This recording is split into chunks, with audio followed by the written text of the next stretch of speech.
sekarang kita lihat kalau tadi adalah tentang global ministries. Sekarang untuk mengerjakan itu semua kita butuh apa? Kita butuh sumber daya, kita butuh sumber dana. Nah, kita akan bicarakan sumber daya pekerjanya. Kita lihat di sini ya. Kalau Bapak Ibu lihat data di depan, mari kita lihat yang data sebelah kiri dulu, yang receive. Ya. Receive itu artinya ya, negara-negara atau wilayah-wilayah yang menerima misionaris. Yang di atas itu yang tahun 70, yang di bawah tahun 2020. Kalau kita lihat bagian data yang receive, itu Afrika, Asia, Eropa, dan semua wilayah itu mengalami kenaikan yang receive-nya. Yang receive paling banyak siapa? Di sini ada Afrika, Eropa, Latin Amerika. Nah, kalau kita lihat yang sebelah kanan ya, jadi kita tutup yang sebelah kiri, kita lihat sebelah kanan ada yang menarik di sini. Ini juga bertambah, bertambahnya bahkan luar biasa. Afrika misalnya, tahun 70 cuma sedikit misionaris yang diutus keluar Afrika, tahun 2020 sudah berlipat-lipat banyaknya. Asia apalagi, ini lebih banyak. Tetapi menariknya di sini kita lihat Eropa justru menurun. Latin Amerika naik berlipat-lipat.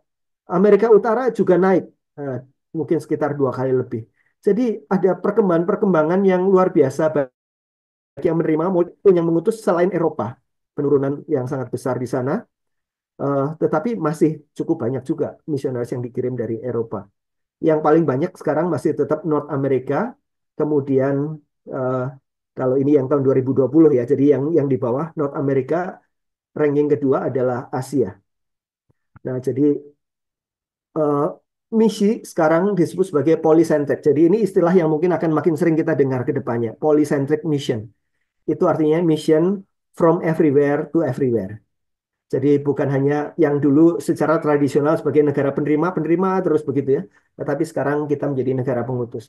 Dan menarik sekali ya kalau Bapak Ibu mengikuti konferensi-konferensi misi dan beberapa asosiasi misi di Indonesia, kebanyakan fokusnya menjadi national worker, melayani di antara suku-suku Trabekan, tetapi di dalam negara sendiri. Itu warna itu masih sangat kental. Tetapi belakangan ini ada kegerakan untuk memikirkan orang Indonesia itu paling cocok melayani di mana ya, begitu ya. Karena pengalaman multi etnik yang ada di Indonesia dan karena karakteristik budaya orang Indonesia itu cocok untuk melayani di tempat-tempat tertentu yang di luar Indonesia dan hasilnya luar biasa dibandingkan dengan orang-orang bule misalnya atau orang-orang dari negara lain. Dan itu sekarang sedang mulai diperhatikan. Sebenarnya mulainya sudah agak lama tetapi pelan. Sekarang sepertinya akan mendapat akselerasi. Jadi utusan-utusan lintas budaya dari Indonesia. Nah, ini satu data yang menarik ya karena jumlah utusan dibandingkan dengan jumlah orang Kristen di tempat itu. Nah, jadi perbandingan rasio jumlah orang yang diutus dibandingkan jumlah orang Kristen yang di sana, kita melihat di sini North America leading sekali antara jumlah orang Kristen dan jumlah orang yang diutus. Jadi pertanyaannya, eh, dari sekian banyak jemaat kita di gereja, perbandingannya berapa banyak yang diutus. Jadi bukan ngongkosin misionarisnya orang lain, tapi yang diutus betul dari gerejanya itu sendiri gitu ya. Perbandingannya berapa. Ini Amerika yang leading, tetapi kita lihat yang lain-lain cukup menurun. Asia ini sedang naiknya luar biasa, diikuti juga dengan Amerika Latin, Brasil, dan lain-lain, dan juga eh, Afrika sedang menyusul. Kita melihat eh, negara-negara pengutus yang paling banyak di sini adalah Amerika, 135.000 misionaris yang terdaftar. Brasil adalah ranking kedua, 40.000 misionaris. Ini kegerakan yang luar biasa di sana. Kemudian Korea Selatan 35.000, Filipina 25.000, Nigeria 20.000. Jadi di Indonesia mungkin jauh di bawah 1.000 ya, yang misionaris yang ke luar negeri. Tetapi yang di dalam negeri mungkin sekitar 1.000-an begitu ya, yang misionaris lintas budaya.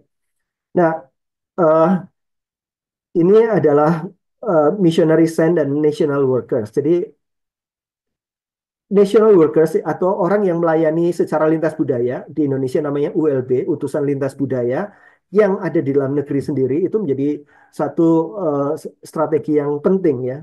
Dan kebanyakan di Asia ini salah satu ciri-ciri misi di Asia yang agak khusus. Di Asia itu yang paling diverse secara ethnicity. Jadi pelayanan di dalam negeri sendiri ke suku-suku lain itu masih sangat banyak opportunity-nya. Dan itu yang terjadi misalnya di India, lebih dari 60% dari national missionary 30.000 itu sangat banyak kegerakan misi di India ini dikirim untuk melayani di antara suku-suku lain di dalam India sendiri. Myanmar juga begitu, Sri Lanka begitu, Indonesia juga begitu. Ada sangat banyak suku Trabekan STA di Indonesia yang dilayani oleh misionaris dari Indonesia sendiri. Tetapi juga kita perlu berbagian di dalam Global Workforce Mission. Nah, data ini adalah data yang sudah cukup lama sebetulnya kita miliki tentang ketidakseimbangan yang besar antara negara misionaris yang diutus ke negara-negara atau suku-suku yang sudah terjangkau dengan yang unreached. Dari 450.000 total global missionaries, mayoritas itu 435.000 diantaranya melayani di antara tempat-tempat yang sudah rich. Mereka jadi dosen di sekolah Alkitab, eh, menjadi pendeta di gereja cabang, dan sebagainya. Tetapi yang eh, unreached itu masih minoritas sampai sekarang ini. Bayangkan rekan-rekan bahwa unreached people group itu, kalau menurut data Joshua Project itu 40% dari penduduk dunia. 40% penduduk dunia ada tinggal di dalam unreached people group. Tapi berapa banyak international missionaries yang pergi ke unreached people group? Hanya 3% dari total global mission force. 97% missionaries dikirim ke tempat-tempat yang sebetulnya sudah banyak gospel aksesnya di situ. Hampir 9 dari 10 Muslim dan Hindu di dunia eh, tidak mengenal orang Kristen secara pribadi. Jadi ada ketidakseimbangan yang sangat besar yang masih terjadi. Jadi ini data yang terus bisa kita lihat sampai sekarang ini. Nah, kalau kita berbicara tentang sumber pengutusan kebanyakan adalah orang-orang Kristen yang dilayani di gereja. Nah, ini ada satu data yang menarik. Kenapa jumlah utusan Injil itu sedikit, dan dari yang sedikit itu kebanyakan melayani di yang rich. Nah, ada beberapa hal yang ditemukan. Ini dari hasil dari eh, banyak sekali focus group discussion yang dilakukan. Mereka melihat gap-nya apa untuk menyelesaikan Great Commission dan sebagainya dari berbagai wilayah, berbagai tempat. Kemudian ditemukan satu tema besar, yaitu the need for discipleship. The need for discipleship ini ditemukan sebagai satu gap terbesar untuk kita bisa menyelesaikan amanat agung.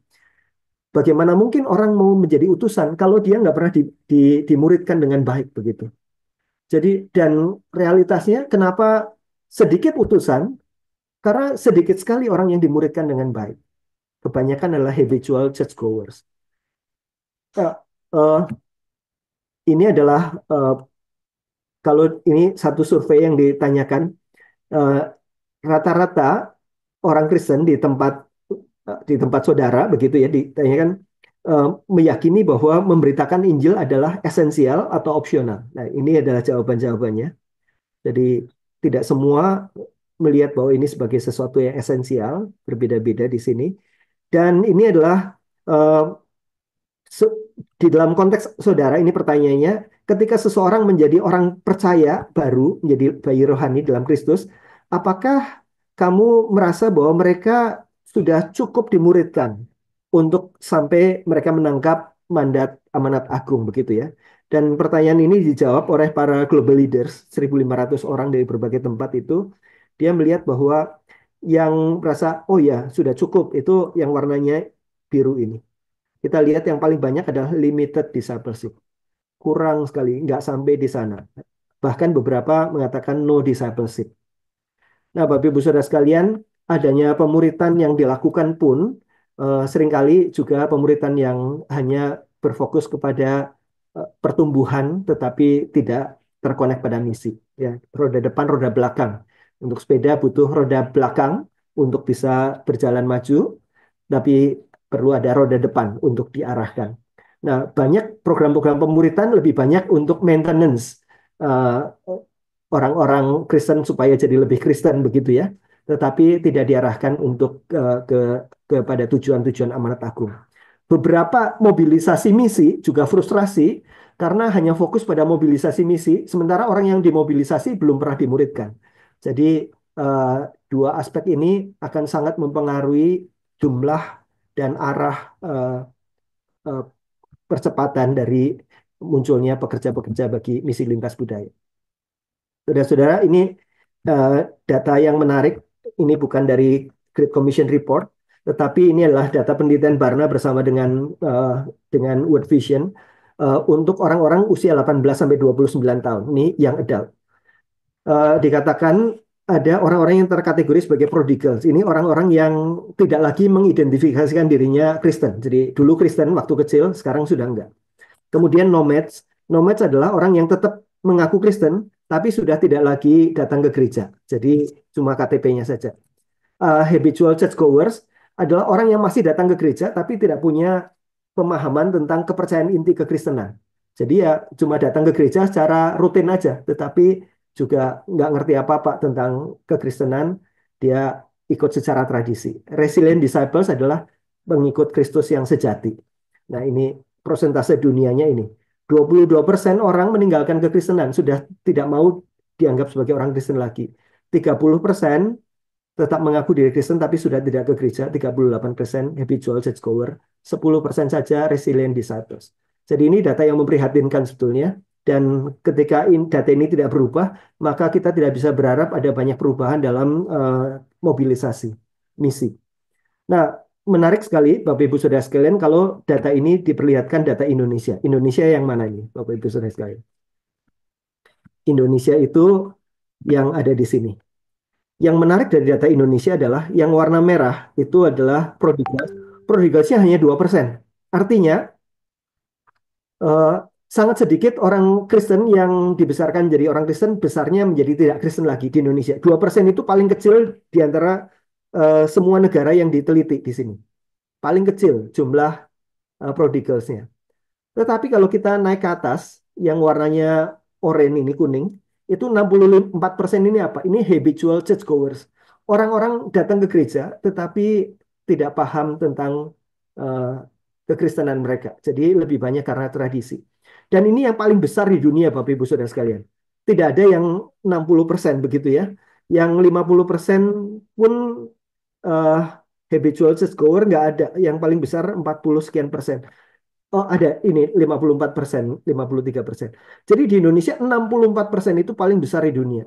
Dan ini memberikan opportunity. Mereka tetap datang ke gereja meskipun nggak paham tentang kekristenan mereka. Mereka tetap datang ke gereja. Dan ini juga ada opportunity untuk mereka dimuridkan. Kalau mereka tidak dimuridkan, eh, mereka yang sudah datang ke gereja pun juga tidak terlalu banyak pengaruhnya dalam komitmen mereka terhadap amanat agung. Jadi ini adalah tantangan bagi kita untuk pemuritan, tapi pemuritan yang bukan sekedar pemuritan, pemuritan yang misional.